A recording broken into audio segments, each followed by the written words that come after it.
Haz el desayuno, me ordenaron mi hijo y su esposa la mañana de Navidad. No sabían que ya había vendido la casa en la que dormían. El frío mordía mis dedos mientras miraba por la ventana de mi cocina aquella mañana navideña. El horizonte de Nueva York manchado de escarcha y sueños olvidados. Hoy, voy a contarte algo que nunca pensé que compartiría. Y si por un segundo esto te resulta familiar, solo te pido que des me gusta a este video y te suscribas. Me ayudará a seguir abriendo mi corazón. A los 72 años, mi vida se había convertido en una serie de ecos vacíos rebotando en habitaciones vacías. La casa de piedra rojiza en el Upper West Side había sido mi mundo durante 38 años. 3 pisos de recuerdos, cada tabla del suelo crujiente sosteniendo el peso de risas infantiles, fiestas de cumpleaños, cenas de acción de gracias que se extendían hasta altas horas de la noche. Ahora, en esta mañana de diciembre en particular, estaba parada en lo que solía ser mi cocina, viendo el vapor elevarse de mi taza de café como fantasmas de todos los desayunos que había preparado para bocas desagradecidas. El mensaje de texto había llegado a las 6:47 de la mañana. «Haz el desayuno», decía, seguido de otro pitido. «¿Y puedes hacer la lavandería también? El vestido de Sara tiene que estar listo para esta noche. Sin por favor. Sin gracias». Solo exigencias envueltas en la suposición de que yo existía únicamente para su conveniencia. Mis dedos temblaban mientras sostenía el teléfono, no por el frío de diciembre que se filtraba por las viejas ventanas, sino por algo mucho más profundo, algo que había estado acumulándose durante años, como sedimento en el fondo de un río, hasta que se volvió demasiado pesado para ignorar. Verás, yo había vendido esta casa 3 meses antes. Los papeles estaban firmados, el dinero estaba en mi cuenta, y en 2 semanas, los nuevos dueños tomarían posesión. Mi hijo David y su esposa Sara habían estado viviendo en el apartamento del último piso sin pagar renta durante los últimos 4 años, tratando mi hogar como su hotel personal. No tenían idea de que su viaje gratuito estaba a punto de terminar, porque no se los había dicho. Todavía no. Pero déjame llevarte atrás para entender cómo llegamos aquí. A este momento donde una madre está de pie en su propia cocina, sintiéndose como una extraña en su propia vida. Crié a David como madre soltera después de que su padre nos dejara cuando David tenía solo 8 años. Esos fueron años difíciles en Brooklyn, donde cada dólar se estiraba al máximo y cada sacrificio valía la pena si significaba que mi hijo podría tener una vida mejor. Trabajé turnos dobles en el hospital, mis manos en carne viva por lavar orinales y cambiar sábanas, mi espalda doliendo por levantar pacientes que pesaban el doble que yo. Pero cuando David sonreía, cuando traía buenas calificaciones, cuando me abrazaba fuerte antes de dormir, todo parecía tener sentido. Ahorré y economicé para comprar esta casa cuando David tenía 15 años. No era gran cosa entonces. Necesitaba nueva plomería. El techo tenía goteras, y el sistema de calefacción sonaba como una ballena moribunda. Pero era nuestra.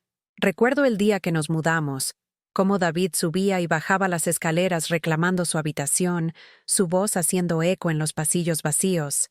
«Mamá, ahora somos ricos», gritó, y me reí hasta llorar, porque no éramos ricos en dinero, pero éramos ricos en esperanza. Esos años de adolescencia fueron dorados. David traía amigos a casa, y yo hacía enormes ollas de espaguetis, pan de ajo que desaparecía más rápido de lo que podía hornearlo. La casa vibraba con vida. Los viernes por la noche eran noches de cine. Solo nosotros dos en el viejo sofá seccional que había comprado de segunda mano, compartiendo palomitas y discutiendo sobre qué película ver. David siempre ganaba, y no me importaba. Verlo feliz era mi mayor alegría. Cuando se graduó de la escuela secundaria con honores, usé toda mi herencia de mi madre, $23,000, para ayudar a pagar su matrícula universitaria. Trabajé turnos extras para cubrir el resto, mi cuerpo gritando en protesta, pero mi corazón cantando con orgullo. «Vas a ser alguien importante», le dije el día que lo dejé en NYU. «Todo esto vale la pena». Y fue alguien importante, al menos sobre el papel. David se graduó con un título en negocios y consiguió un trabajo en una empresa financiera en Manhattan. Ganaba buen dinero, usaba trajes caros y conducía un auto que costaba más de lo que yo ganaba en un año. Cuando se casó con Sarah, una bella mujer de Connecticut con dientes perfectos y bolsos de diseñador, pensé que había tenido éxito como madre. Mi hijo lo había logrado. Estaba viviendo el sueño americano, pero en algún momento, ese sueño se convirtió en mi pesadilla. Empezó pequeño, como suelen hacerlo estas cosas. Mamá, ¿puedes prestarme 5,000? Solo hasta que llegue mi bono. Esto fue 3 años después de que se graduara, cuando estaba ganando 6 cifras y yo seguía trabajando noches en el hospital. Le di el dinero de mi fondo de emergencia, el que había estado construyendo en caso de que alguna vez me enfermara o no pudiera trabajar. El bono llegó, pero el dinero nunca volvió a mí. Cuando lo mencioné, David pareció genuinamente confundido. ¿Qué dinero?, preguntó, como si yo hubiera imaginado toda la transacción. Esa fue la primera grieta en mi fundamento, aunque no lo reconocí como tal en ese momento. Me dije a mí misma que estaba ocupado, que había olvidado, que no importaba porque era mi hijo. Luego vinieron las peticiones más grandes. Mamá, Sarah y yo queremos comprar una casa, pero necesitamos ayuda con el pago inicial. ¿Puedes refinanciar este lugar? Lo hice. Saqué una segunda hipoteca sobre mi casa. Mi seguridad, mi red de seguridad, para ayudarlos a comprar su primera propiedad en Westchester. $47,000. Casi la mitad del capital de mi casa, desaparecido en una sola tarde en la oficina del abogado. Ellos fueron dueños de esa casa durante 8 meses antes de venderla con beneficio y comprar algo más grande. Nunca se ofrecieron a devolverme el dinero. Cuando lo mencioné en la cena de Acción de Gracias, Sarah se rió y dijo, «Oh, Eleanor, el dinero no debería importar entre familia». Lo dijo mientras usaba un collar que probablemente costaba más que mi salario mensual. Fue entonces cuando se mudaron a mi último piso. Solo temporalmente, dijeron, mientras buscamos el lugar perfecto. Eso fue hace 4 años. 4 años de temporal que se extendieron en lo que parecía una cadena perpetua. Vivir con ellos era como ser un fantasma en mi propia casa. Iban y venían como les placía, usando mi cocina sin limpiar, comiendo comestibles que nunca pagaron, organizando fiestas que me mantenían despierta por la noche. Cuando me quejaba del ruido, David suspiraba dramáticamente y decía, «Mamá, somos adultos, no necesitamos un toque de queda». Cuando les pedía que contribuyeran a los servicios públicos o comestibles, Sarah me recordaba que me estaban haciendo un favor al hacerme compañía. «Estarías tan sola sin nosotros», decía, su voz goteando con falsa simpatía. La soledad, irónicamente, era peor con ellos en la casa de lo que jamás había sido cuando vivía sola. Me trataban como ayuda doméstica interna. Sarah dejaba sus platos sucios en el fregadero durante días, esperando que yo los limpiara. David dejaba su tintorería en mi cama con una nota pidiéndome que la recogiera porque estaba demasiado ocupado en el trabajo. Cuando tenían amigos, se esperaba que me quedara en mi habitación, o mejor aún, saliera a hacer mandados, para que ellos pudieran tener el lugar para ellos mismos. Me convertí en sirviente en mi propia casa, y de alguna manera me convencí de que esto era normal. Esto era lo que hacían las madres. Esto era amor, pero no era amor. Ahora lo sé. El punto de quiebre llegó la primavera pasada, en mi cumpleaños 72. Había estado luchando contra un caso particularmente malo de neumonía, pasando 3 días en cama con fiebre que me hizo delirar. David y Sarah sabían que estaba enferma. Podían oírme toser a través de las delgadas paredes, ver los pañuelos amontonados junto a mi cama cuando pasaban por mi puerta abierta, pero ninguno de los dos me revisó, ni una vez. En la mañana de mi cumpleaños, me arrastré hacia abajo, esperando que pudieran haber recordado, pudieran haberme conseguido una tarjeta o incluso solo deseado bienestar. En cambio, encontré una nota en el mostrador de la cocina. «Fuimos a los Hamptons para el fin de semana. ¿Puedes regar nuestras plantas? Gracias». La casa estaba vacía. Me habían dejado sola, enferma y olvidada en mi cumpleaños. Me senté en la mesa de mi cocina y lloré hasta que no me quedaron lágrimas. Fue entonces cuando tomé una decisión que lo cambiaría todo. Llamé a mi vieja amiga Margaret, una agente inmobiliaria que conocía desde que David estaba en la escuela secundaria. Maggie, dije, mi voz todavía ronca por estar enferma. Quiero vender la casa. No preguntó por qué. Tal vez podía oír la finalidad en mi voz. O tal vez recordaba todas las veces que había mencionado el comportamiento de David y Sarah a lo largo de los años. Déjame ir el lunes por la mañana, dijo. Te conseguiremos el mejor precio por ese hermoso lugar. La casa se tasó en $875,000. En el mercado de Manhattan, incluso mi modesta casa de piedra rojiza del Upper West Side se había apreciado dramáticamente. Después de pagar ambas hipotecas, la original y la segunda que había sacado para David, me iría con casi $400,000. Suficiente para comprar un cómodo apartamento en otro lugar y asegurar mi futuro. El proceso de venta tomó 3 meses. David y Sarah nunca sospecharon nada porque nunca prestaron atención a lo que sucedía en la casa, a menos que les afectara directamente. No notaron al tasador que vino, porque lo programé cuando estaban en el trabajo. No vieron al fotógrafo inmobiliario, porque les dije que estaba allí para actualizar las fotos del seguro. No cuestionaron por qué había comenzado a empacar algunas de mis pertenencias, porque asumieron que finalmente estaba deshaciéndome de cosas, como Sarah me había estado molestando para que hiciera durante años. Las mentiras vinieron sorprendentemente fáciles.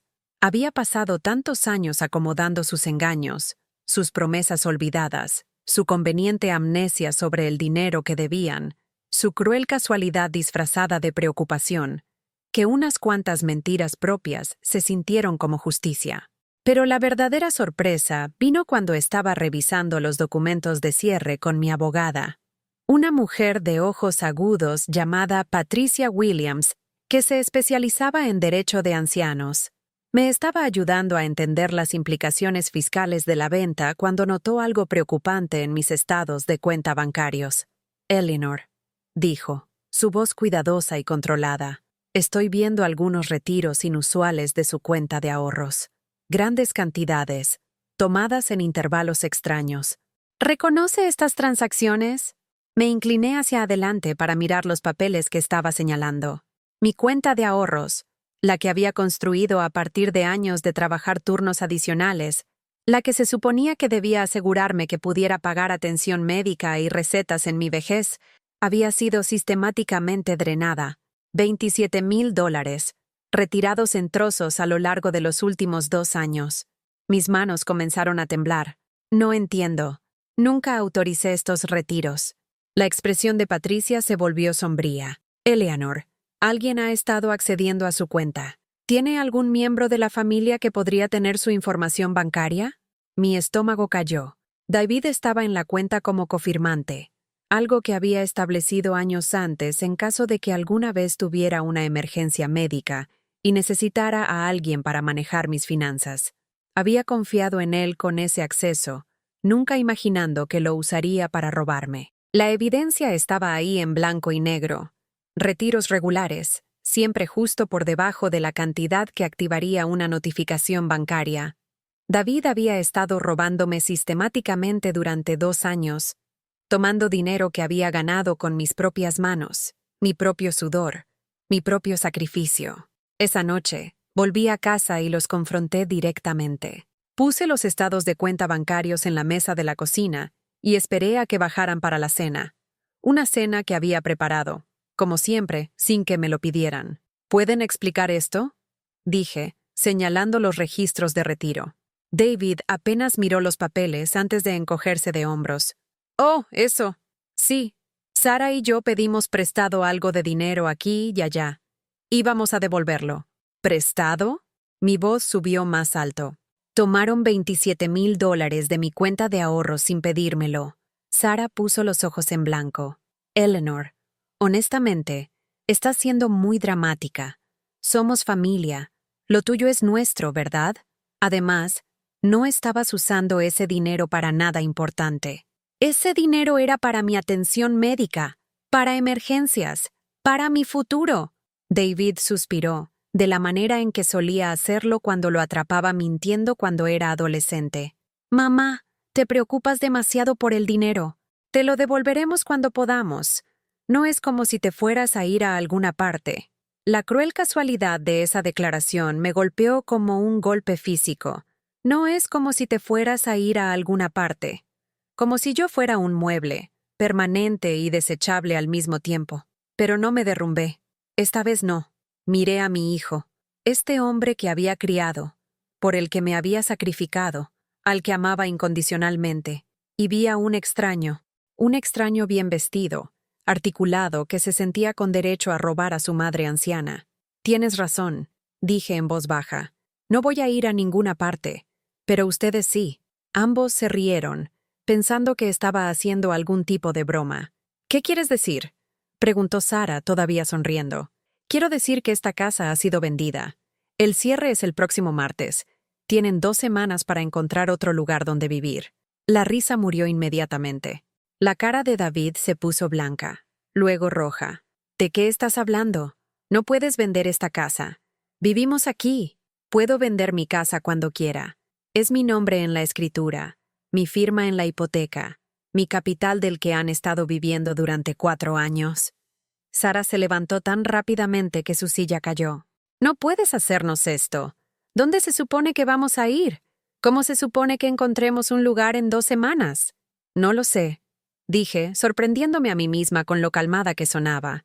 Pero estoy segura de que 2 jóvenes profesionales exitosos como ustedes se las arreglarán. David estaba paseando ahora, pasando sus manos por su cabello. Mamá, esto es una locura. Estás siendo vengativa y cruel. ¿No podemos hablar de esto como adultos? Estamos hablando de ello. Te estoy diciendo que necesitas mudarte.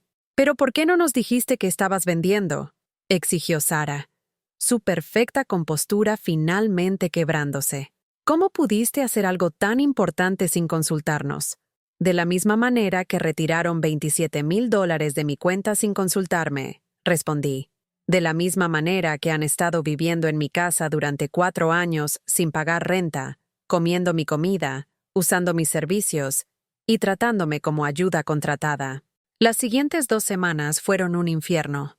David alternaba entre la rabia y la manipulación, a veces gritándome por ser egoísta, a veces llorando sobre cómo lo estaba abandonando. Sara intentó un enfoque diferente, trayéndome flores y cocinando la cena, de repente interesada en mi salud y mis sentimientos. Fue notable lo rápido que podía transformarse de princesa con derecho a nuera devota cuando servía a sus propósitos. Pero había cruzado una línea que no podía descruzar. Cada vez que vacilaba, cada vez que las lágrimas de David me hacían querer reconsiderar, recordaba esos estados de cuenta bancarios. Recordaba todos los cumpleaños que habían olvidado, todas las veces que me habían usado y descartado, todas las formas en que me habían hecho sentir invisible en mi propia vida. En el día de la mudanza, observé desde la ventana de mi dormitorio, mientras cargaban sus pertenencias en un camión de alquiler. David estaba enfurruñado, arrojando cajas con más fuerza de la necesaria. Sara estaba en su teléfono, probablemente quejándose con sus amigos sobre su loca suegra. Ninguno de los dos vino a despedirse. Esa tarde, sola en mi casa por primera vez en 4 años, me hice una taza de té y me senté en mi silla favorita. El silencio era profundo, pero no solitario. Era pacífico. Los nuevos dueños, una joven pareja con gemelos pequeños, tomaron posesión la semana siguiente. Martha y James Chen eran ambos médicos, trabajadores y amables, con la misma energía esperanzada que recordaba tener cuando compré la casa por primera vez. Mientras entregaba las llaves, Martha apretó mi mano y dijo: «Gracias por cuidar tan bien de este lugar. Podemos sentir el amor en cada habitación». Lloré entonces, no de tristeza, sino de una extraña especie de alegría. Mi casa iba a estar llena de amor de nuevo, con risas infantiles y cenas familiares. Iba a ser lo que siempre había querido que fuera. Con el dinero de la venta, compré un apartamento pequeño pero elegante en Brooklyn Heights, en un edificio con portero y vista al horizonte de Manhattan. Era el primer lugar en el que había vivido, que fue elegido enteramente para mi propia comodidad y felicidad. Lo amuebló con piezas que amaba. Colgué arte que me hacía sonreír. y creé un espacio que era completa e incuestionablemente mío. David y Sarah lograron encontrar un apartamento de alquiler en Queens, aunque no sin asegurarse de que yo supiera lo difícil y caro que había sido el proceso. Claramente esperaban que ofreciera ayuda financiera con el depósito de seguridad o el primer mes de renta, pero no lo hice. Cuando David llamaba para quejarse de su nuevo arrendador o Sarah enviaba mensajes sobre cuánto extrañaban nuestro viejo vecindario, respondía cortésmente, pero no ofrecía soluciones. La distancia, tanto física como emocional, era exactamente lo que necesitaba. Pero la verdadera prueba llegó en Navidad. Por primera vez en años, no se esperaba automáticamente que yo organizara la cena, que pasara días cocinando y limpiando para personas que apenas reconocerían el esfuerzo. Era libre de hacer mis propios planes, de celebrar como quisiera. Decidí ser voluntaria en un comedor de beneficencia en el centro de Brooklyn, algo que siempre había querido hacer, pero nunca había tenido tiempo cuando estaba ocupada siendo el personal no remunerado de David y Sarah. El trabajo era duro, pero satisfactorio, sirviendo comidas a personas que me agradecían genuinamente, que me veían como un ser humano digno de respeto. Allí es donde conocí a Rosa Martínez, una voluntaria de 76 años, que había estado trabajando en el comedor de beneficencia durante 15 años. Rosa había criado a 6 hijos como madre soltera, trabajando en múltiples empleos para mantener a su familia a flote. Su historia era similar a la mía en muchos aspectos, excepto por una diferencia crucial. Cuando sus hijos se convirtieron en adultos y comenzaron a aprovecharse de su generosidad, los cortó inmediatamente. «El amor no significa dejar que la gente te destruya», me dijo Rosa una tarde mientras lavábamos platos. «El amor real requiere límites. Si tus hijos no pueden amarte sin desangrarte, entonces realmente no te aman en absoluto». Rosa se convirtió en mi primera amiga real en años. Me invitó a su club de lectura, me presentó a sus vecinos y me mostró cómo era vivir de forma independiente y alegre a los 70 años. A través de Rosa, conocí a otras mujeres que tenían historias similares, madres que habían sido usadas, explotadas y descartadas por los hijos por los que habían sacrificado todo. No éramos mujeres amargadas sentadas por ahí quejándonos. Éramos sobrevivientes, guerreras que habían luchado por recuperar nuestra dignidad y nuestras vidas. Nos apoyábamos mutuamente, celebrábamos las victorias de las demás y creábamos la familia elegida que la biología no había podido proporcionar. La primavera llegó temprano ese año, y con ella, una sensación de renovación que no había sentido en décadas. Me inscribí en una clase de pintura de acuarela en el centro comunitario local, algo que había querido hacer desde que era joven, pero nunca había tenido tiempo. Mis pinturas no eran grandiosas, pero eran mías. Cada pincelada era una elección que hacía para mi propia alegría, no por obligación hacia nadie más. También comencé a viajar, algo que había sido imposible cuando estaba constantemente disponible para satisfacer las necesidades de David y Sarah. Mi primer viaje fue a Vermont, para visitar los puentes cubiertos y granjas de arce que había visto en revistas, pero nunca había imaginado que experimentaría yo misma. Me quedé en un bed and breakfast, dirigido por una pareja de ancianos que trataban a sus huéspedes como amigos queridos. Durante 3 días, fui solo Eleanor, no la madre o sirviente de alguien, solo una mujer en su propia aventura. La libertad era embriagadora. David y Sarah no se adaptaron bien a mi nueva independencia. Llamaban con menos frecuencia, y cuando lo hacían, las conversaciones eran tensas. David trataba de hacerme sentir culpable mencionando lo difíciles que eran las cosas para ellos, lo mucho que extrañaban tener familia cerca. Sarah ocasionalmente enviaba textos pasivo-agresivos sobre cómo otras suegras eran tan útiles con el cuidado de los niños y el apoyo financiero. Esta era su forma no tan sutil de hacerme saber que estaban tratando de tener un bebé y esperaban que yo volviera a mi papel de cuidadora de niños no remunerada. Respondí con amable pero firme desapego. «Eso suena desafiante», le diría a las quejas de David. «Estoy segura de que lo resolverán». A las insinuaciones de Sarah sobre otras suegras, respondería: «Qué bueno para esas familias».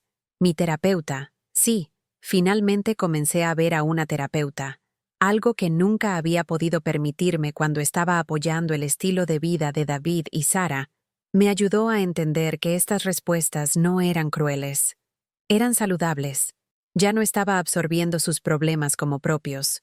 Ya no corría para resolver cada dificultad que encontraban. No eres responsable del bienestar financiero o emocional de tu hijo adulto, me dijo la doctora Patricia Reeves durante una de nuestras sesiones. Lo criaste, lo educaste y lo lanzaste al mundo. Tu trabajo como su madre está completo. Cualquier otra cosa que elijas hacer debería ser porque quieres, no porque se espera que lo hagas. Ese verano, algo inesperado sucedió. Recibí una llamada de mi hermano Thomas, con quien no había hablado en más de 10 años.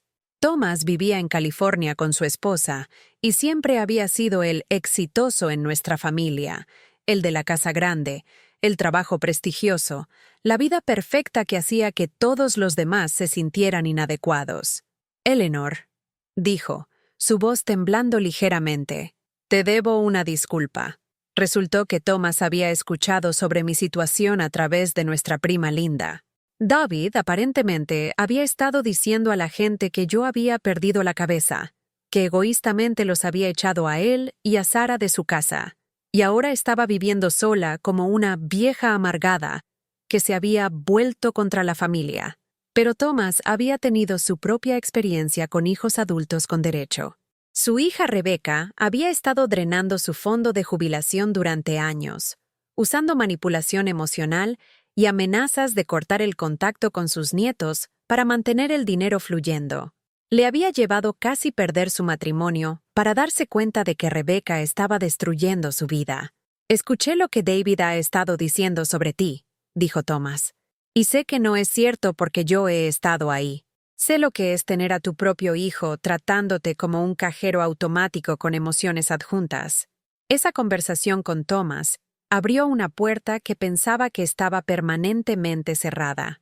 Comenzamos a hablar regularmente, compartiendo historias de nuestras experiencias con nuestros hijos, apoyándonos mutuamente a través del difícil proceso de mantener límites con personas que amábamos, pero en las que no podíamos confiar. Thomas y su esposa Linda me invitaron a pasar Acción de Gracias con ellos en San Francisco.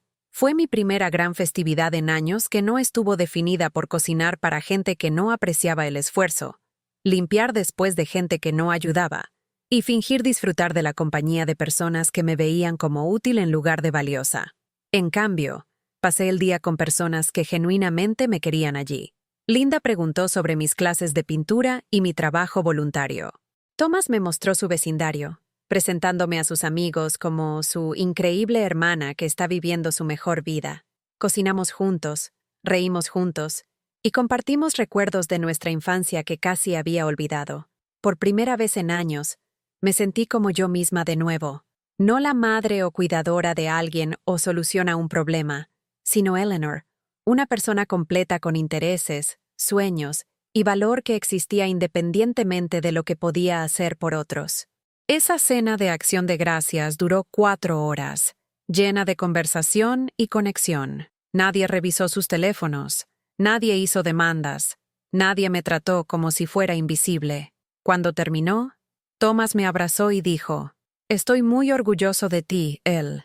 Se necesita coraje para ponerte a ti misma primero después de una vida poniendo a todos los demás por delante de ti».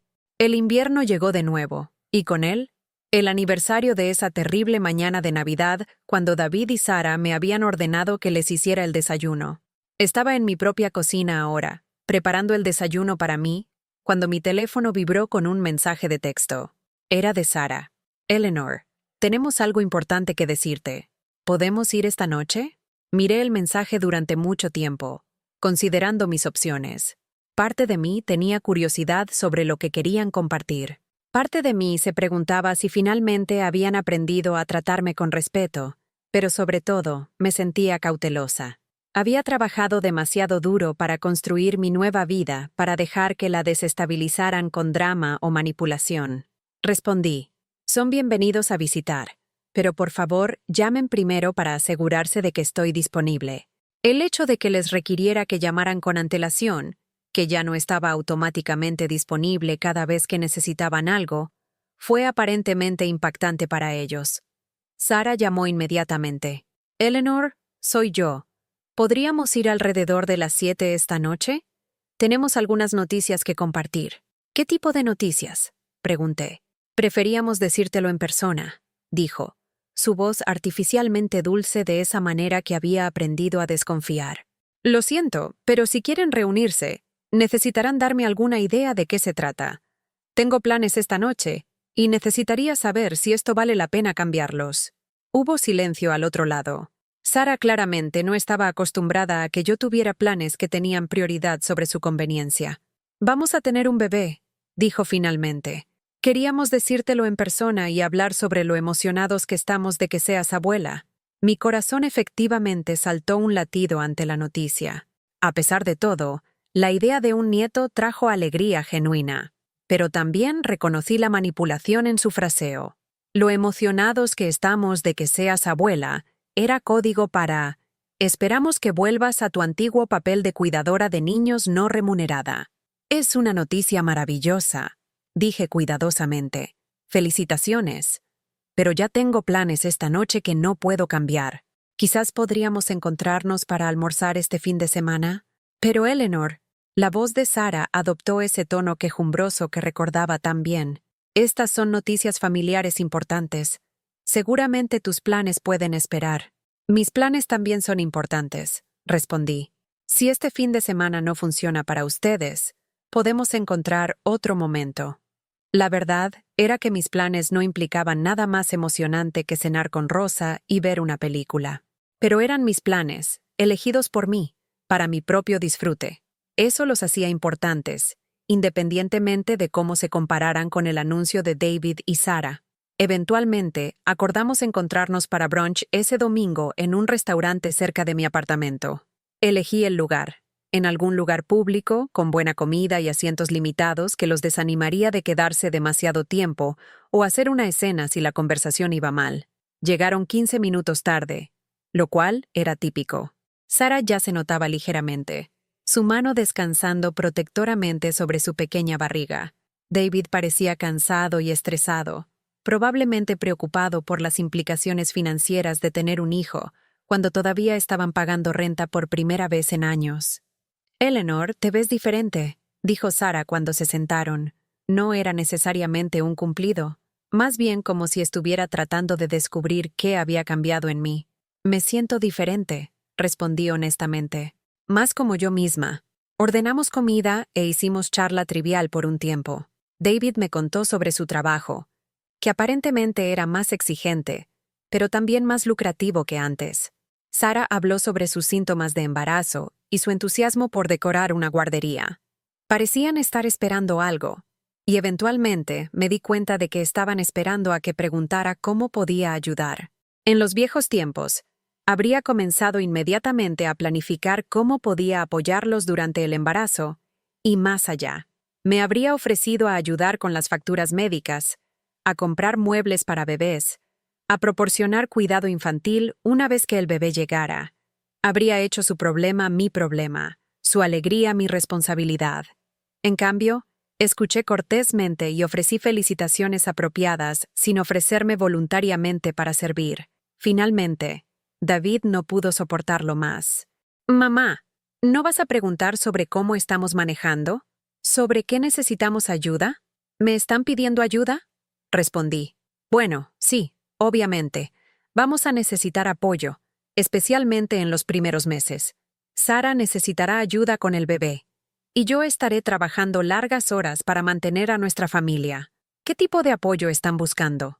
Sara se inclinó hacia adelante ansiosamente.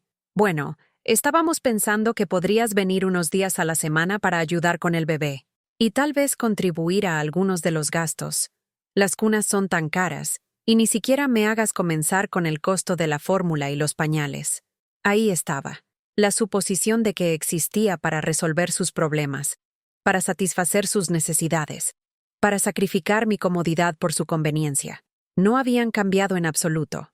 «Aprecio que hayan pensado en mí», dije cuidadosamente, «pero no podré proporcionar cuidado infantil regular o apoyo financiero. El silencio que siguió fue ensordecedor. La cara de David pasó por varias expresiones: confusión, incredulidad y finalmente ira. ¿Qué quieres decir con que no puedes ayudar? Estamos hablando de tu nieto. Y estoy muy emocionada de conocer a mi nieto, respondí. Estaré feliz de visitar ocasionalmente y construir una relación con el bebé, pero no proporcionaré cuidado diario ni pagaré por sus gastos. Los ojos de Sara se llenaron de lágrimas, reales o interpretadas. Ya no podía decirlo. Pero Eleanor, contaba contigo. No sé cómo me las arreglaré sin ayuda. Te las arreglarás de la misma manera que millones de otros padres lo hacen. Contratarás a una niñera si necesitas cuidado infantil. Presupuestarás los gastos que vienen con tener un hijo. Te adaptarás y aprenderás y crecerás en tus roles como padres. Pero no podemos permitirnos, comenzó David. Entonces necesitarán tomar diferentes decisiones sobre sus prioridades de gasto. Interrumpí. Tal vez Sara podría trabajar a tiempo parcial. Tal vez podrían mudarse a un área menos costosa. Tal vez podrían comprar muebles de bebé usados en lugar de nuevos. Estas son decisiones que necesitarán tomar como padres. El brunch terminó mal. David me acusó de ser despiadada y egoísta. Sara lloró abiertamente en el restaurante, atrayendo miradas de otros comensales. Se fueron sin despedirse, y me quedé sola en la mesa terminando mi café, sintiéndome triste pero no culpable. Esa tarde, llamé a la doctora Reeves para procesar el encuentro. Me recordó que establecer límites a menudo se siente cruel para las personas que están acostumbradas a no tener ninguno. No eres responsable de su incapacidad para planificar o presupuestar para su propia familia, dijo. Puedes amar a tu nieto sin permitir a tu hijo y nuera. En los meses siguientes, David y Sara probaron varias tácticas para hacerme cambiar de opinión. Me enviaron artículos sobre la importancia de los abuelos en el desarrollo infantil. Hicieron que la madre de Sara me llamara para hablar, de mujer a mujer, sobre cómo las abuelas deberían apoyar a sus familias. Incluso intentaron usar el embarazo mismo como palanca, enviándome fotos de ultrasonido con subtítulos como «Tu nieto quiere conocerte» y «El bebé necesita la ayuda de la abuela». Guardé las fotos de ultrasonido porque genuinamente estaba emocionada por el bebé, pero no respondí a la manipulación. Envié un hermoso regalo para el baby shower, comprado con mis propios ingresos discrecionales, no con mis fondos de emergencia, y una tarjeta expresando mi entusiasmo por convertirme en abuela. Pero no hice promesas sobre apoyo continuo. El bebé nació un martes a finales de primavera. David llamó desde el hospital, el agotamiento y la alegría evidentes en su voz, mientras me decía que tenía un nieto sano llamado Christopher. Lloré cuando colgué el teléfono, abrumada con amor por esta pequeña persona que aún no había conocido. Visité el hospital al día siguiente, llevando flores para Sara y un pequeño regalo para el bebé Christopher. Sostener a mi nieto por primera vez fue una de las experiencias más profundas de mi vida. Era perfecto. Dedos diminutos, mechones de pelo oscuro, ese increíble olor a recién nacido que de alguna manera hace que cada adulto quiera proteger y nutrir. Pero incluso en ese momento de pura alegría, seguía siendo consciente de la dinámica que giraba a nuestro alrededor. David y Sara estaban obviamente agotados y abrumados, y podía verlos observándome con esperanza, esperando que me ofreciera a mudarme y ayudar, o al menos comprometerme a visitas diarias para manejar alimentaciones y cambios de pañales. En cambio, sostuve a mi nieto, le dije cuánto lo amaba, y después de una hora, me fui. Prometí visitarlo de nuevo pronto, pero no hice compromisos sobre servir como cuidadora no remunerada. Las semanas que siguieron fueron difíciles para David y Sara, a medida que aprendían a navegar la paternidad sin el extenso apoyo familiar que habían esperado. La madre de Sara vivía en Connecticut y solo podía visitar los fines de semana. La licencia paternal de David era limitada, y tuvieron que volver a la realidad de manejar un recién nacido mientras mantenían sus carreras. Contrataron a una niñera, algo que claramente resentían tener que pagar por. Sara hizo varios comentarios sobre cómo otras abuelas estaban tan involucradas con sus nietos, lo afortunadas que eran algunas familias por tener sistemas de apoyo integrados. Respondí con simpatía por sus desafíos, pero sin ofertas para resolverlos.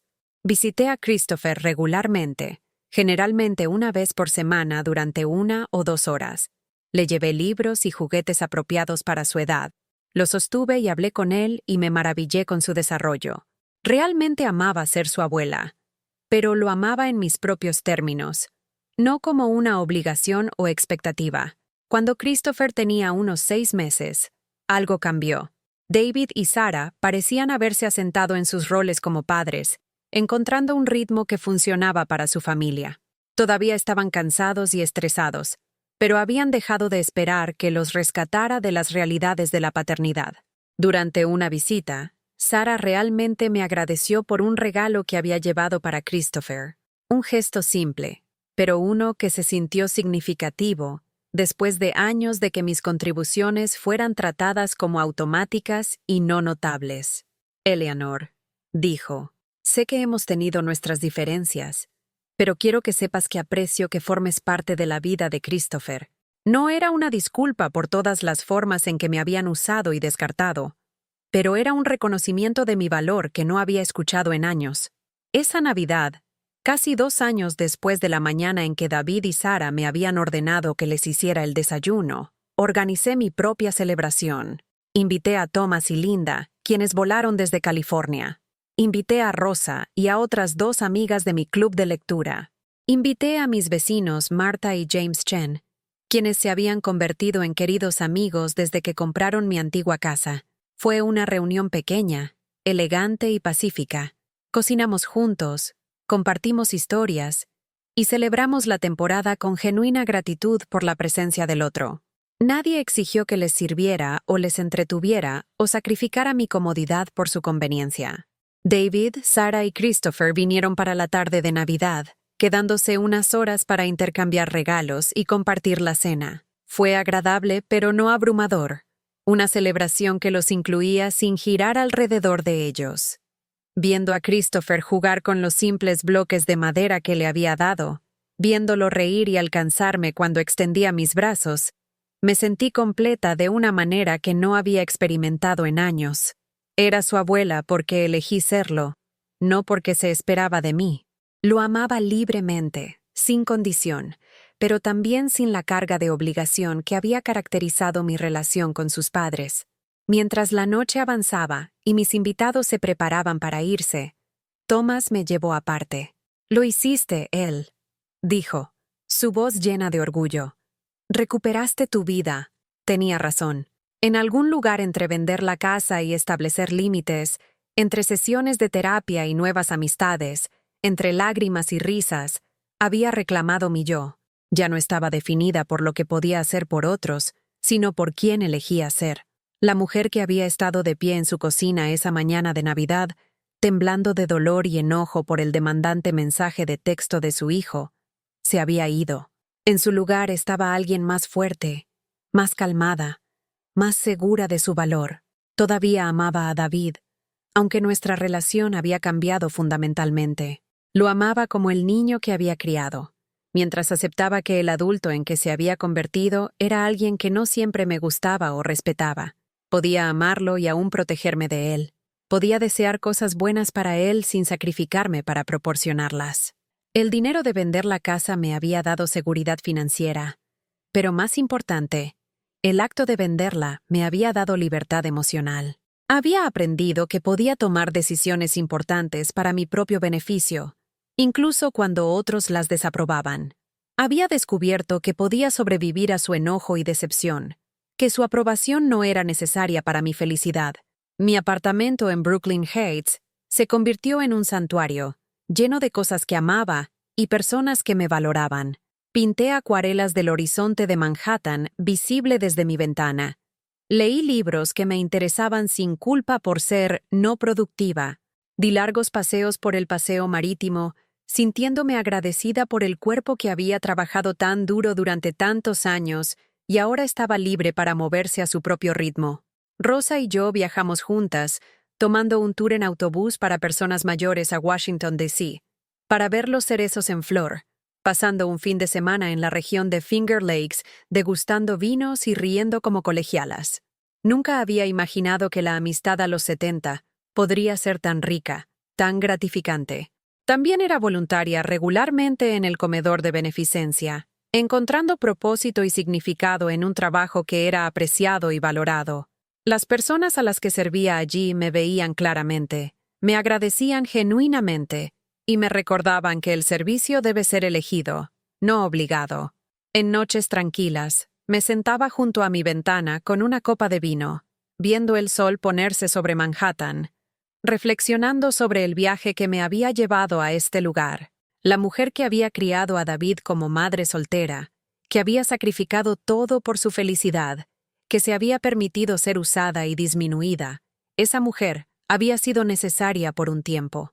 Había hecho lo que creía correcto con el conocimiento y la fuerza que tenía entonces, pero no tenía que ser quien yo seguía siendo. La lección más difícil que aprendí fue que el amor no requiere martirio. El amor real, el tipo que construye a las personas en lugar de derribarlas, incluye límites, expectativas y consecuencias. El amor que había mostrado a David y Sara, el dar interminable sin pedir nada a cambio, no los había hecho mejores personas. Si acaso, los había hecho peores. Al exigirles que se mantuvieran por sí mismos, al negarme a permitir su egoísmo y sentido de derecho, les había dado la oportunidad de crecer. Que tomaran esa oportunidad dependía de ellos. Christopher tiene 3 años ahora, un niño brillante y energético que me llama Gamma y corre a abrazarme cuando lo visito. No sabe sobre los años de drama entre sus padres y yo, los conflictos sobre dinero y límites y respeto. Para él, solo soy Gamma, alguien que le lee cuentos, le trae juguetes interesantes y presta atención cuando me muestra su último logro. Eso es exactamente como quiero que sea. Mi relación con mi nieto es limpia, sin complicarse por el equipaje que pesa sobre mi relación con sus padres. Lo amo libremente, lo disfruto completamente y lo consiento moderadamente. Cuando nuestras visitas terminan, me voy sabiendo que le he dado lo mejor de mí sin sacrificar mi paz. David y Sara han crecido como padres y hasta cierto punto, como personas. Todavía no son los adultos agradecidos y considerados que una vez esperé que se convirtieran, pero son más responsables de lo que eran cuando vivían de mis recursos. Tener que pagar sus propias facturas y resolver sus propios problemas les ha obligado a desarrollar habilidades que nunca necesitaron cuando yo siempre estaba allí para rescatarlos.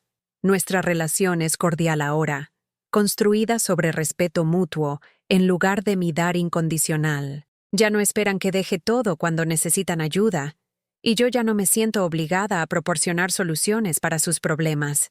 Cuando piden consejo, lo doy. Cuando necesitan apoyo emocional, lo ofrezco. Pero no les doy dinero, servicios de cuidado de niños o acceso ilimitado a mi tiempo y energía. Esta Navidad, planeo pasar la mañana como voluntaria en el comedor de beneficencia, sirviendo desayuno a personas que me agradecerán sinceramente por el simple acto de bondad. Por la tarde, visitaré a David, Sara y Christopher durante unas horas, llevando regalos y compartiendo la cena. Por la noche, volveré a mi propio apartamento, donde Rosa se une a mí para vino y películas antiguas. Es muy diferente de la mañana de Navidad hace 2 años cuando estaba parada en mi cocina, leyendo ese exigente mensaje de texto y sintiéndome como una extraña en mi propia vida. Esa mujer que se sentía tan invisible, tan usada, tan atrapada por su propia generosidad, no se ha ido completamente. A veces todavía escucho su voz susurrando que debería hacer más, dar más, sacrificar más por las personas que amo. Pero ahora tengo otras voces también. La voz de la doctora Reeves recordándome que los límites son saludables. La voz de Rosa animándome a ponerme primero a veces. La voz de Thomas diciéndome que merezco respeto. Y mi propia voz, más fuerte ahora de lo que ha sido en años, insistiendo en que mi valor no está determinado por lo que puedo hacer por otros. La casa en el Upper West Side, donde crié a David, donde sacrifiqué tanto de mí tratando de crear el hogar perfecto, está prosperando bajo el cuidado de Martha y James Chen. Han renovado la cocina, pintado los dormitorios en colores brillantes y llenado las habitaciones con el arte y las risas de sus gemelos. Cuando paso por ahí ocasionalmente, No siento arrepentimiento por venderla. Está cumpliendo su propósito, albergando a una familia, sosteniendo amor, solo que ya no es mi familia. Mi apartamento en Brooklyn Heights sirve para un propósito diferente. No se trata de albergar a nadie más o satisfacer las necesidades de nadie más. Se trata de proporcionarme un espacio para ser completamente yo misma, para perseguir mis intereses, para entretener a personas que valoran mi compañía en lugar de mis servicios. La seguridad financiera que obtuve al vender la casa me ha permitido vivir sin miedo, decir no sin preocuparme por mi supervivencia. Tengo suficiente dinero para mis necesidades y algunos de mis deseos. Puedo permitirme viajar ocasionalmente, comprar libros y suministros de arte, llevar a Rosa a cenar cuando nos sentimos como celebrando. No tengo riqueza bajo ninguna medida, pero tengo suficiente. Y tengo paz mental.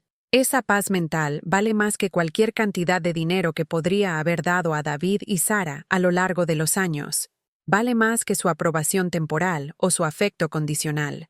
Vale más que la ilusión de ser necesitada que venía de constantemente rescatarlos de consecuencias que deberían haber enfrentado. Aprendí que ser necesitada y ser valorada no son lo mismo. Era necesitada cuando era útil, cuando proporcionaba servicios o recursos que hacían sus vidas más fáciles. Pero no era valorada como persona, como una mujer con sus propias necesidades y sueños y valor. Ahora, a los 74 años, soy valorada por las personas que importan. Rosa valora mi amistad. Thomas valora mi sabiduría. Martha y James valoran mi vecindad. Las personas en el comedor de beneficencia valoran mi servicio. Christopher valora mi amor. Estas relaciones están construidas sobre respeto mutuo y afecto genuino, no sobre lo que puedo proporcionar o hacer.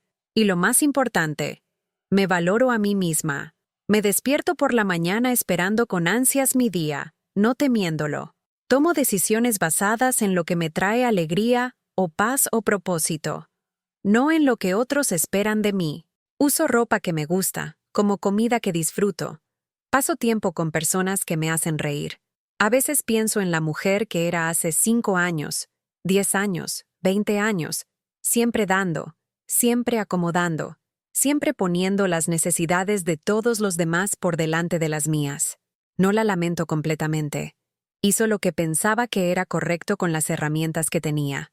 Crió a un hijo, mantuvo un hogar, trabajó duro y amó profundamente. Pero también permitió el egoísmo, toleró la falta de respeto y enseñó a las personas a su alrededor que sus necesidades no importaban. Confundió el amor con el sacrificio y el dar con la generosidad. Pensó que ser buena significaba estar eternamente disponible para otros, nunca entendiendo que la bondad también requiere respeto propio y límites. Honro lo que logró mientras celebro quién me he convertido. El viaje de ella a mí no fue fácil. Implicó conversaciones difíciles, realizaciones dolorosas y el coraje para decepcionar a personas que amaba, pero fue necesario. Si pudiera volver atrás y hablar con la mujer parada en esa cocina en la mañana de Navidad, leyendo ese exigente texto de su hijo, le diría que tiene una elección. Le diría que el amor sin respeto no es realmente amor en absoluto. Le diría que merece algo mejor, que puede tener algo mejor, que no es demasiado tarde para cambiar la historia. Le diría lo que aprendí, que a veces la cosa más amorosa que puedes hacer por alguien es dejar de permitir sus peores impulsos, que los límites no son muros, son puertas que pueden abrirse para personas que se acercan con respeto y cerrarse para aquellos que no, que decir no a algunas cosas significa que puedes decir sí a cosas mejores. Sobre todo, le diría que ella importa, no solo como madre o cuidadora o solución conveniente a los problemas de otras personas, sino como una persona completa que merece respeto, consideración y amabilidad.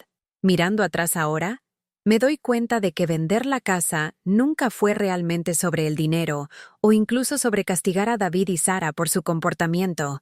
Se trataba de reclamar mi agencia, mi derecho a tomar decisiones sobre mi propia vida.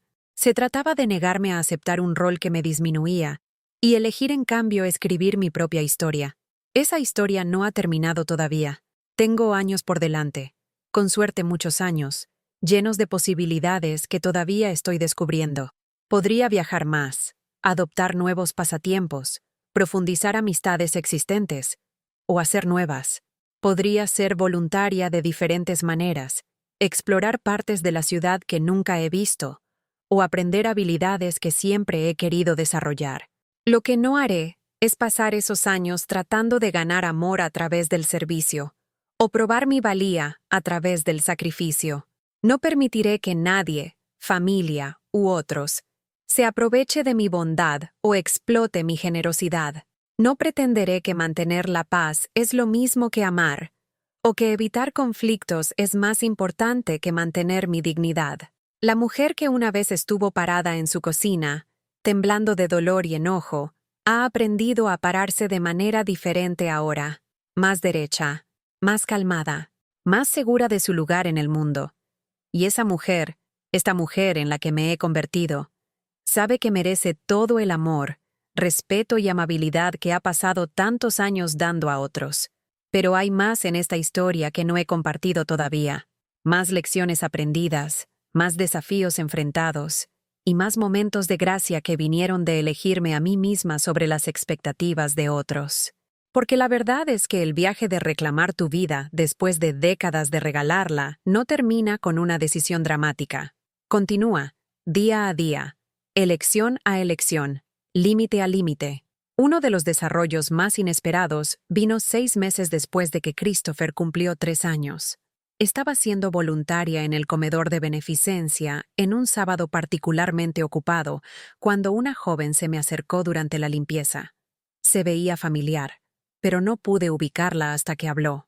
Señora Eleanor, soy Katie Morrison. Solía ser una de las amigas de David en la escuela secundaria. Recordé a Katie entonces, una dulce muchacha que había pasado muchas tardes en nuestra mesa de cocina, haciendo tarea con David y comiendo mis galletas caseras. Siempre había sido educada, ayudando con los platos sin que se lo pidieran, diciendo por favor y gracias de una manera que me hacía sentir apreciada. Katie, qué maravilloso verte, dije, genuinamente complacida. ¿Qué te trae aquí? Sonrió, pero había tristeza en sus ojos. He estado como voluntaria aquí durante aproximadamente 1 año. Después de mi divorcio, necesitaba algo que me recordara que todavía había bien en el mundo. Hablamos un rato mientras terminábamos de limpiar, y me enteré de que Katie había pasado por su propio viaje difícil. Casada joven con un hombre que gradualmente se volvió controlador y financieramente abusivo, finalmente había encontrado el coraje para irse cuando su hija tenía 12 años. Ahora, a los 38, estaba reconstruyendo su vida como madre soltera, trabajando como enfermera y siendo voluntaria cuando podía. ¿Sabes?, dijo Katie mientras nos íbamos. Siempre recordé lo amable que eras cuando éramos niños. Tu casa era el único lugar donde me sentía realmente bienvenida, donde me sentía vista y valorada. Mi propia madre tenía sus propios problemas, pero tú me hiciste sentir que importaba.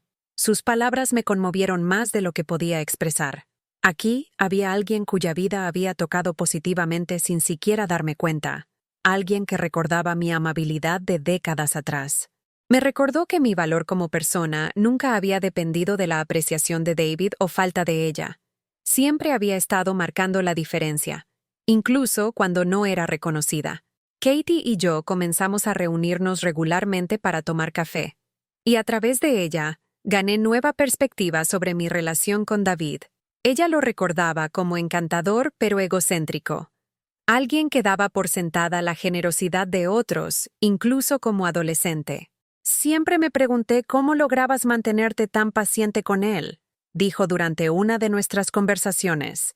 Incluso entonces, tenía esta manera de esperar que todo girara en torno a sus necesidades. Fue validador escuchar esto de alguien que había observado nuestra dinámica familiar desde afuera. Alguien que no tenía agenda al compartir estos recuerdos. Me ayudó a entender que el comportamiento con derecho de David no se había desarrollado repentinamente en la edad adulta. Yo solo había estado demasiado cerca de la situación, demasiado invertida en ver solo sus buenas cualidades, para reconocer los patrones que otros podían ver claramente. Alrededor de esta misma época, recibí una inesperada llamada telefónica que desafiaría aún más mi comprensión de la lealtad familiar y la obligación. Era de mi vecina anciana, la señora Goldstein, que vivía a 3 puertas de mi antigua casa de piedra rojiza. Había estado luchando contra el cáncer y quería compartir algo que había estado pesando en su mente. Eleanor, dijo, su voz débil pero determinada, necesito decirte lo que presencié durante esos años, cuando David y Sara estaban viviendo contigo. Me mantuve callada porque no quería interferir, pero ahora que has tomado tu decisión, creo que deberías saber. Lo que me dijo me dejó atónita y desconsolada. La señora Goldstein había escuchado numerosas conversaciones entre David y Sara en su escalinata frontal, conversaciones donde abiertamente se burlaban de mí, se quejaban de tener que vivir con la anciana y discutían estrategias para sacarme más dinero. Ella los había visto dar cenas donde bromeaban sobre mi cocina y se quejaban de mis intrusiones en su espacio. Los había visto entretener a amigos imitando mi voz y ridiculizando mis preocupaciones sobre los gastos del hogar. «Te llamaban su gallina de los huevos de oro», dijo la señora Goldstein, su voz quebrándose ligeramente. Escuché a Sara decirle a su amiga que solo tenían que soportarte hasta que pudieran descubrir cómo hacer que les dieras suficiente dinero para comprar su propio lugar. Lamento no haber dicho nada, pero pensé que no era mi lugar. Agradecí a la señora Goldstein por su honestidad, aunque sus palabras cortaron profundamente. Parte de mí deseaba no haber aprendido esta información. Había algo especialmente doloroso sobre saber que mi hijo y su esposa me habían ridiculizado ante sus amigos. Convirtieron mi generosidad en una broma. Me redujeron a una mera fuente de beneficio financiero. Pero otra parte de mí se sintió reivindicada. Mi decisión de vender la casa y establecer límites no había sido una reacción exagerada o un momento de rencor. Me había estado protegiendo de personas que realmente me veían como nada más que un recurso para explotar. La sanación que siguió a esta revelación fue compleja. Sentí dolor por la relación que había pensado que tenía con David, enojo por la profundidad de su falta de respeto, y alivio de que había confiado en mis instintos y me había quitado de una situación tan tóxica. La doctora Reeves me ayudó a trabajar a través de estas emociones conflictivas, recordándome que lamentar la pérdida de una ilusión es una parte necesaria de aceptar la realidad. No estabas equivocada al amarlos, me dijo. No estabas equivocada al querer ayudarlos. Solo estabas equivocada en continuar vertiéndote en personas que te habían mostrado repetidamente que no valoraban lo que estabas ofreciendo. Durante este periodo de procesamiento y sanación, también profundicé mi comprensión de cómo podrían ser las relaciones familiares saludables. Mi creciente cercanía con Thomas y Linda proporcionó un hermoso contraste con la disfunción que había tolerado con David y Sara. Cuando Thomas visitó Nueva York por un viaje de negocios, insistió en quedarse en un hotel en lugar de incomodarme, aunque le había ofrecido mi habitación de invitados. Cuando envié regalos de Navidad a sus nietos, Linda llamó para agradecerme y compartir cuánto habían disfrutado los niños de ellos. Cuando mencioné que estaba considerando un crucero para mi cumpleaños 75, se ofrecieron a ayudarme a planificar e investigar opciones, genuinamente entusiasmados por mi aventura. Estas interacciones resaltaron lo que me había estado faltando: reciprocidad, consideración, genuino aprecio y respeto por mi autonomía. Thomas y Linda me trataban como un miembro querido de la familia, no como proveedora de servicios. Estaban interesados en mi felicidad por sí misma, no por lo que podría proporcionarles. Honraban mis elecciones sin tratar de manipularlas para su ventaja. El contraste fue iluminador, pero también doloroso. Me obligó a reconocer lo anormal que se había vuelto mi relación con David y Sara, cuánto había permitido que mis estándares se erosionaran en nombre de mantener la paz y ser una buena madre. Mi cumpleaños 75 se convirtió en una celebración de esta nueva comprensión de mi valor. En vez de esperar a que David recordara la fecha, que había olvidado durante los últimos 3 años, planifiqué mi propia fiesta. Alquilé un pequeño comedor privado en un restaurante favorito en Brooklyn Heights e invité a las personas que se habían convertido en mi familia elegida: Rosa, Katie, varios amigos de mi club de lectura, Marta y James Chen, y Thomas y Linda, quienes volaron desde California específicamente para la celebración. La noche fue mágica. Todos los que asistieron estaban allí porque genuinamente querían celebrarme. La conversación fue animada y atractiva, llena de risas y historias y conexión genuina. La gente preguntaba sobre mis pinturas, mi trabajo voluntario, mis planes de viaje. Escuchaban mis respuestas con interés real, no paciencia educada. Me sentí vista, valorada y apreciada de una manera que casi había olvidado que era posible. David y Sara sí recordaron mi cumpleaños ese año. Sara envió un mensaje de texto 2 días tarde con «Feliz cumpleaños atrasado. Espero que hayas tenido un buen día». Sin llamada telefónica, sin tarjeta, sin reconocimiento de que este era un cumpleaños importante o cualquier expresión de arrepentimiento por su tardanza. Su respuesta encapsuló perfectamente el descuido casual que había caracterizado nuestra relación durante años. Pero su indiferencia no dolió de la manera en que una vez lo habría hecho. Estaba rodeada de personas que sí se preocupaban, personas que se habían presentado para mí de maneras significativas. Publiqué fotos de mi fiesta en las redes sociales, algo que rara vez hacía, pero quería documentar este momento alegre rodeada de amor y aprecio. El verano después de mi cumpleaños 75 trajo otro desarrollo inesperado. Christopher, ahora de 4 años, comenzó a quedarse conmigo ocasionalmente durante la noche los fines de semana. Esto no fue el resultado de ninguna presión o manipulación por parte de David y Sara. De hecho, parecían algo reacios al respecto. Las noches ocurrieron porque Christopher las había pedido específicamente. «Gamma», había dicho durante una de mis visitas semanales, «¿puedo dormir en tu casa alguna vez? Quiero ver tus pinturas y ver películas contigo como lo hacen mamá y papá en casa». Sara se había visto incómoda con la solicitud, probablemente preocupada por perder el control de la narrativa alrededor de nuestra relación. Pero David, en su honor, había apoyado el deseo de su hijo de pasar tiempo conmigo. «Si mamá está bien con eso y prometes portarte bien, creo que podría funcionar». Tener a Christopher en mi espacio por periodos prolongados fue tanto delicioso como iluminador. Lejos de la influencia de sus padres, era curioso sobre mi vida de maneras en que los adultos rara vez eran. Preguntaba sobre mis pinturas, me ayudaba a cuidar mi pequeño jardín de hierbas en el balcón y escuchaba con atención cuando le contaba historias sobre la infancia de su papá. Pero también hacía observaciones que eran sorprendentemente perspicaces para alguien tan joven. «Gamma, ¿por qué mamá se enoja cuando papá habla de ti?», me preguntó una noche mientras leíamos juntos. Fui cuidadosa en mi respuesta, no queriendo cargarlo con conflictos adultos, pero también no queriendo descartar su aguda observación. «A veces los adultos tienen sentimientos complicados acerca de los demás, cariño. Pero lo que importa es que papá te ama, y mamá te ama, y Gamma te ama mucho». «Lo sé», dijo, acurrucándose más cerca, «pero creo que a mamá no le gusta cuando estoy feliz por verte». Sus palabras me rompieron el corazón. Incluso a los 4 años, Christopher ya estaba aprendiendo a navegar la manipulación emocional que caracterizaba la relación de sus padres conmigo.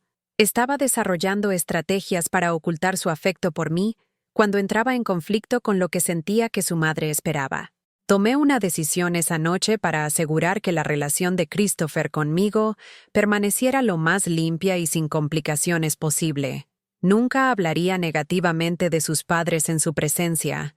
Nunca lo usaría como mensajero entre yo y David y Sara. Nunca lo pondría en una posición donde sintiera que tenía que elegir bandos. Mi amor por él sería incondicional y libremente dado, sin cuerdas o agendas. Esta decisión fue puesta a prueba cuando Sara comenzó a interrogar sutilmente a Christopher después de sus visitas conmigo. Regresaría a casa feliz y emocionado, lleno de historias sobre nuestras aventuras, solo para ser desanimado por preguntas como «¿Gamma dijo algo sobre mamá y papá?» o «¿Gamma parecía triste de que no la visitemos más a menudo?» Christopher, siendo un niño intuitivo, comenzó a sentir que su entusiasmo por nuestro tiempo juntos era problemático para su madre. Durante una de sus visitas nocturnas, me preguntó, «¿Gamma? ¿No debería decirle a mamá sobre las cosas divertidas que hacemos? De nuevo, fui cuidadosa en mi respuesta. Siempre puedes decirle a mamá y papá sobre nuestro tiempo juntos, cariño. Nunca deberías sentir que necesitas ocultar algo. Si te hacen preguntas, solo diles la verdad sobre lo que hicimos. Pero, ¿qué pasa si la verdad hace que mamá se disguste? Su pregunta reveló la imposible posición en la que Sara lo estaba poniendo, obligando a un niño de 4 años a manejar sus inseguridades y celos adultos. Me hizo aún más determinada a mantener mi relación con Christopher pura y simple, enfocada completamente en su bienestar, en lugar de en cualquier dinámica adulta complicada. A medida que Christopher crecía y nuestra relación se profundizaba, comencé a ver vislumbres de su padre en él, pero también vislumbres del hombre que había esperado que David se convirtiera. Christopher era naturalmente empático, genuinamente agradecido por la amabilidad mostrada hacia él y considerado con los sentimientos de los demás. Si esto era su temperamento natural, o algo que podía ser moldeado por influencias positivas, quedaba por verse, pero estaba determinada a ser una de esas influencias positivas de la manera que pudiera.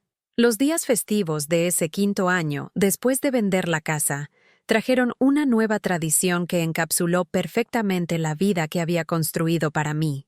En vez de centrar la Navidad alrededor de las expectativas de otras personas, creé una celebración que me trajo alegría y significado. La mañana de Navidad todavía estaba dedicada a ser voluntaria en el comedor de beneficencia, pero ahora Katie se unía a mí, trayendo a su hija adolescente Maya, que se había convertido como en una nieta honoraria para mí. La tarde de Navidad estaba reservada para David, Sara y Christopher, pero dentro de límites claros que había establecido y mantenido. Podían visitar durante 3 horas, durante las cuales intercambiaríamos regalos, compartiríamos una comida que había preparado porque disfrutaba cocinar para ocasiones especiales, y pasaríamos tiempo juntos como familia. Pero la visita tenía un comienzo y final definidos, y ya no me sentía obligada a extenderla si no iba bien, o a sacrificar mis propios planes para acomodar sus cambios de último minuto. La noche de Navidad pertenecía a mi familia elegida, Rosa, Thomas y Linda cuando estaban en la ciudad, Martha y James, y a menudo Katie y Maya. Tomaríamos vino y postre, jugaríamos juegos de mesa y disfrutaríamos de la compañía del otro en un ambiente relajado y libre de presión. Estas reuniones vespertinas eran consistentemente lo más destacado de mi temporada festiva, llenas de risas, conversación genuina y aprecio mutuo. El contraste entre las dos partes de mi celebración navideña era marcado pero no amargo. Había aprendido a aceptar mi relación con David y Sara por lo que era, cordial pero limitada, agradable pero no profundamente satisfactoria. Ya no trataba de obligarla a hacer más de lo que ellos eran capaces de ofrecer, lo que paradójicamente la hacía menos dolorosa y más sostenible. La presencia de Christopher era el puente entre estos dos mundos. Durante la visita familiar de la tarde, era el nieto de David y Sara, sujeto a su vigilancia y sus sutiles intentos de controlar la narrativa. Durante sus ocasionales visitas nocturnas, era simplemente mi amado nieto, libre de ser curioso, entusiasta y naturalmente afectuoso sin preocuparse por la reacción de sus padres. Un momento particularmente significativo vino cuando Christopher tenía 6 años. David y Sara habían estado discutiendo presiones financieras frente a él, preocupaciones sobre su matrícula escolar, su pago hipotecario, las horas de trabajo reducidas de Sara. Christopher había absorbido esta ansiedad adulta, como hacen los niños, y durante una de sus visitas conmigo, me ofreció un pequeño coche de juguete de su colección. «Gama, puedes vender esto si necesitas dinero», dijo solemnemente. «Mamá y papá siempre están preocupados por el dinero, así que pensé que tal vez tú también necesitas algo». Su generosidad inocente, su voluntad de sacrificar algo que atesoraba, me recordó tanto mi propio impulso infantil de cuidar a otros que me quitó el aliento. Pero también me rompió el corazón que ya estuviera aprendiendo a cargar con preocupaciones adultas, ya desarrollando la carga de sentirse responsable por el bienestar financiero de otros. «Oh, cariño», dije, arrodillándome a su nivel. «Es tan amable de tu parte pensar en Gama, pero no necesito tu coche de juguete. Gama tiene suficiente dinero para lo que necesita. Y no es tu trabajo preocuparte por problemas de dinero de adultos, ¿de acuerdo? Tu trabajo es solo tener 6 años y divertirte y aprender cosas nuevas. Pero mamá dice que las familias se ayudan cuando necesitan dinero. Tienes razón en que las familias se ayudan, respondí cuidadosamente. Pero hay diferentes formas de ayudar. Los niños ayudan siendo buenos y amables y cariñosos, lo cual ya haces perfectamente. La ayuda con dinero es para que los adultos lo resuelvan entre ellos. La conversación me perturbó profundamente, no por el impulso generoso de Christopher, sino por lo que reveló sobre los mensajes que estaba recibiendo en casa. David y Sarah ya estaban comenzando a enseñarle que el amor se mide por el sacrificio financiero, que los miembros de la familia están obligados a resolver los problemas de los demás, que la ansiedad por el dinero era una carga normal y aceptable para compartir con los niños. Hice un compromiso renovado ese día para modelar valores diferentes durante mi tiempo con Christopher. En mi casa, el amor se expresaba a través de atención, tiempo y cuidado genuino. Los problemas eran resueltos por adultos sin involucrar a los niños en el estrés o la responsabilidad. La generosidad era elegida libremente, no obligada por culpa o manipulación. Este compromiso fue puesto a prueba de nuevo unos meses después, cuando David me llamó con lo que presentaba como una emergencia. El padre de Sarah había sido hospitalizado por un ataque cardíaco, y Sarah necesitaba viajar a Connecticut inmediatamente para estar con su familia. Su niñera estaba de vacaciones.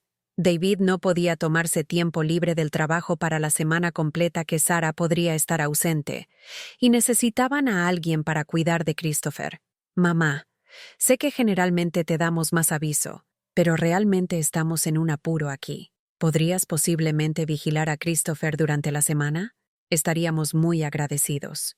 La vieja Eleanor habría dicho inmediatamente que sí, cancelando cualquier plan que tuviera, reorganizando su horario y lanzándose a la tarea de proporcionar cuidado infantil a tiempo completo durante una semana. La nueva Eleanor consideró su respuesta más cuidadosamente. Lamento escuchar sobre el padre de Sarah, dije. Espero que se recupere rápidamente. Puedo vigilar a Christopher por 2 de esos días. Miércoles y jueves están libres para mí. Para los otros días, necesitarán hacer arreglos alternativos. Pero mamá, ¿qué se supone que hagamos con los otros días? No tenemos a nadie más. Son adultos creativos y capaces, respondí. Se les ocurrirá algo. Tal vez puedan encontrar una niñera temporal a través de una agencia. Tal vez una de las amigas de Sarah podría ayudar. Tal vez podrían trabajar horarios diferentes para que uno de ustedes siempre esté en casa. Hay soluciones disponibles. Solo requieren esfuerzo y probablemente algo de dinero. La frustración de David era evidente en su voz. Sería mucho más fácil si pudieras simplemente ayudarnos durante la semana.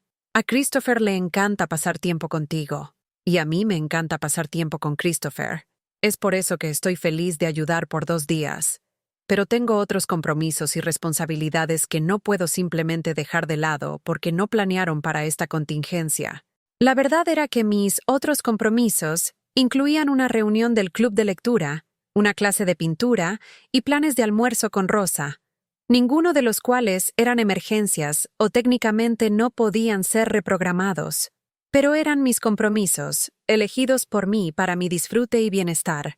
Tenían valor precisamente porque eran míos, no porque fueran obligaciones para otros. David y Sarah lograron armar un cuidado infantil para la semana, contratando a una niñera para 3 días y arreglando que la hermana de Sarah ayudara con los otros. Christopher pasó sus 2 días conmigo, y pasamos un tiempo maravilloso visitando el Museo de los Niños, horneando galletas y leyendo juntos. Pero mantuve mis límites, rehusando extender mi ayuda cuando David llamó el miércoles por la noche para preguntar si, posiblemente, podría mantener a Christopher durante el fin de semana. Entiendo que eso sería conveniente para ti, dije, pero hice un compromiso por 2 días, y eso es lo que puedo proporcionar. Christopher ha sido encantador, y he disfrutado cada minuto con él, pero necesitará ir a casa mañana como estaba planeado. El incidente reforzó una importante lección que había aprendido sobre los límites. Solo funcionan si los mantienes consistentemente, incluso cuando sería más fácil doblarlos. Cada vez que me mantenía firme, cada vez que decía no a peticiones que excedían mis límites establecidos, reforzaba la nueva dinámica que había trabajado tan duro para establecer. También modelaba para Christopher que los adultos podían ser confiables y consistentes, que los límites no eran castigos, sino marcos claros que hacían que las relaciones funcionaran mejor. A medida que Christopher entraba en edad escolar y comenzaba a desarrollar sus propias actividades y amistades, nuestra relación evolucionó de nuevo.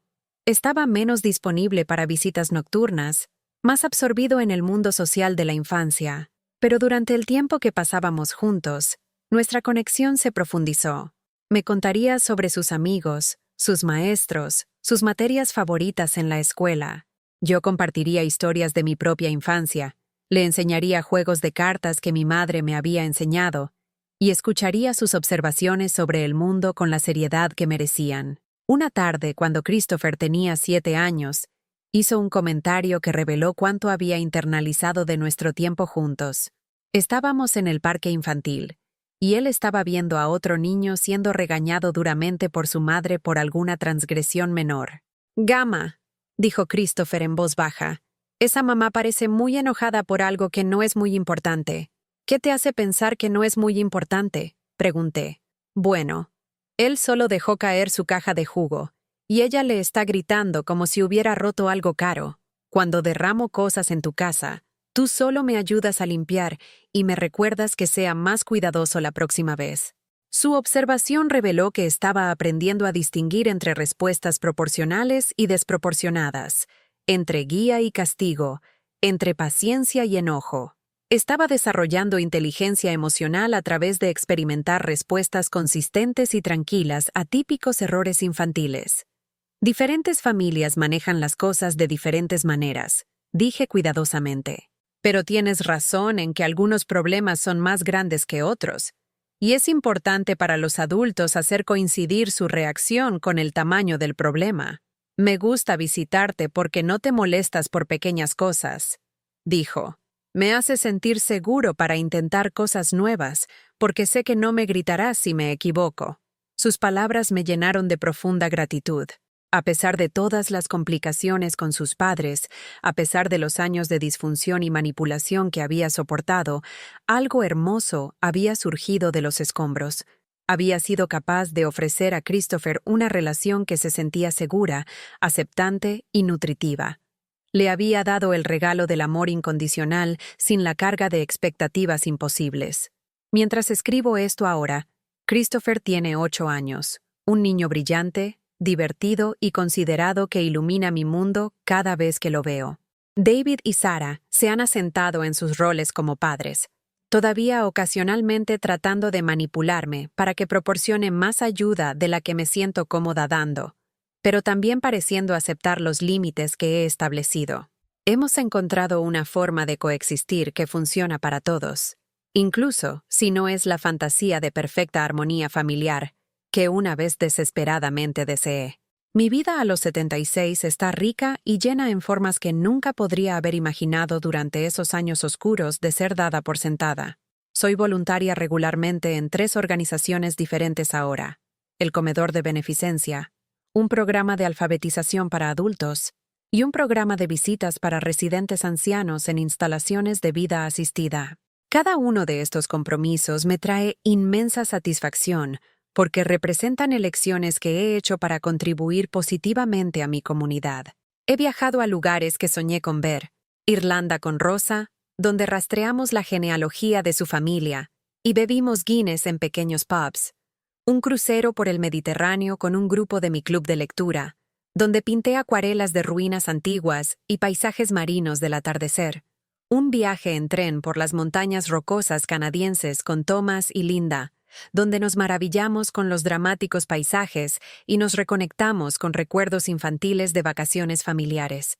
Mi apartamento se ha convertido en un lugar de reunión para la familia elegida que he creado. Rosa y yo organizamos una cena mensual donde cocinamos juntas e invitamos a personas interesantes a unirse a nosotros. Katie trae a Maya regularmente, y me he convertido en algo así como una abuela sustituta para esta notable adolescente que comparte mi amor por los libros y el arte. Martha y James Chen tienen llaves de mi apartamento y me revisan cuando estoy viajando, regando mis plantas y recogiendo mi correo con el cuidado y atención de amigos devotos.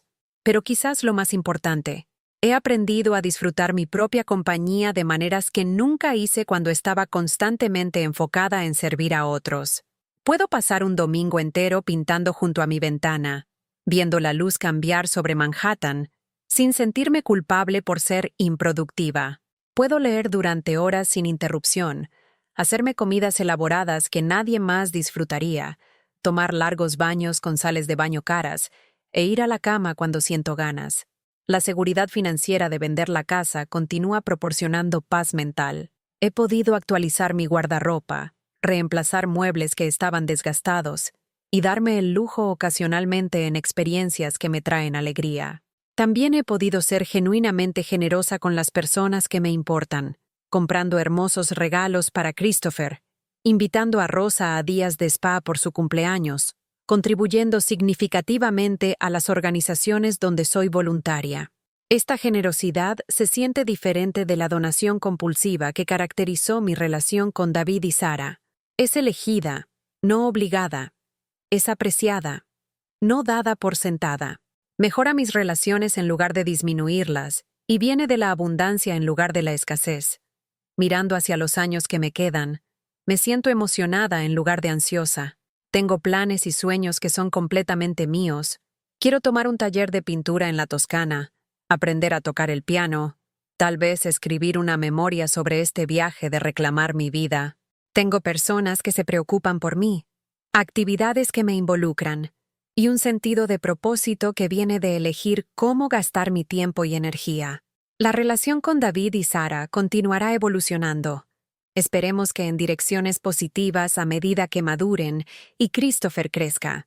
Pero sea lo que sea que suceda con ellos, ahora sé que mi felicidad y bienestar no dependen de su aprobación o afecto.